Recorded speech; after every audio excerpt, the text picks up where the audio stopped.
James, congratulations on signing a new deal with Accrington Stanley. You must be really pleased to know where your future lies.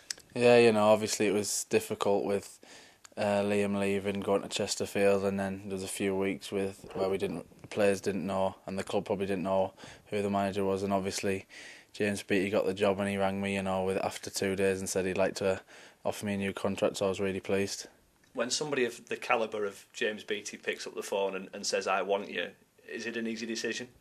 Yeah, it is. I roomed with him a few times. Obviously, he's gaffer now, so I roomed with the gaffer a few times on away trips, and I got him really well. To be fair, he spent a few hours with me on the training ground trying to improve me, so I'm really appreciate that. And obviously, when he said he wants to sign me and play next season, then I'm really pleased. It was a no-brainer for me. I remember we spoke when James Beattie came to the club as player coach, and you said for young players it's about being inspired and learning from people. Is that what you're looking to do in the next 12 months? Just keep learning and keep improving? Yeah, we had a phone call, and that was one of the big things. He said, "Look, I've 12 months with me this season, and I'll improve you." He said, "You got to put the work in," and I'm prepared to put the work in. But obviously, someone who's played at that high, who I'm sure everyone in the squad is going to aspire to have a career half as good as the gaffer is now. So, but now when he said, "Got to keep working hard," and he said he will, help the younger players, and I think he will. He's good with the younger players. And obviously you mentioned the uncertainty and not quite knowing what was going to happen.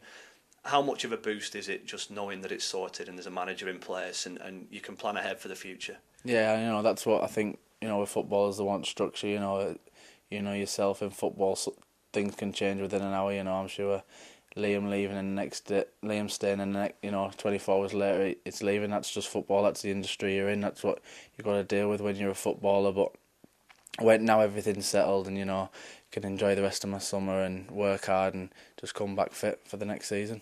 I think you're the third player to agree a new contract since the manager was announced last week. I guess that's testament to how much faith the players have got in him. Yeah, the players. He was a really, really big character in the changing last year as a player and as a coach. And I think it's only positive, and it's a fantastic thing that he's took the manager's job.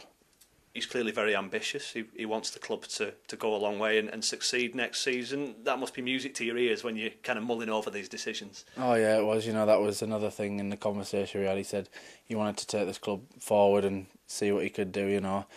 Talking about the season at start, he was taught he wants to get this club promoted and out of this league, and he wants to push us on and make us a bigger club and bring better players into the football club, and he's trying to do things in the right way. From a personal point of view, it means season 2 as a Football League player. How did you rate season 1? How will you look back on it? Yeah, best memories. Obviously I scored on my Football League debut, and I think I got 19 appearances, which was in my first season was really good. And obviously next season I'm not going to be an unknown player in the Football League. I'll have had a bit of experience and probably a bit more pressure on me, but I can't wait for the next season.